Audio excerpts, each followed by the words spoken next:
Sepse unë besoj që edhe vetë. Në një mbledhje të mbyllur pas arrestimit të kryebashkiakut të Tiranës Erion Veliaj, kryeministri Edi Rama është shprehur se ky arrestim nuk është vepër e një njeriu të vetëm dhe ka shtuar se bëhet fjalë për një strukturë, e cila synon jo thjesht arrestimin e Veliajt, por rrëzimin e vet Ramës.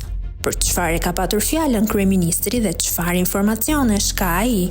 Duke qenë se njihet si kozmopolit me një lloj alergjie ndaj çështjeve të spionazhit të huaj, Rama e ka të vështirë të artikulohet qartë rreth temave të tilla, i kompleksuar edhe nga fakti që nuk dëshiron të ngjajë paraardhësve të tij, por persona të pranishëm në takim kanë kuptuar të gjithë nga konteksti i bisedës se fjala ishte për një strukturë ose organizëm të huaj, pra jashtë Shqipërisë. Një burim i dytë është shprehur pas këtij takimi që kjo strukturë është angazhuar për rrëzimin e Ramës, me shkak retorikën dhe veprimet e tij, veçanërisht pas zhvillimeve me zgjedhjet lokale në një bashki në jug të vendit.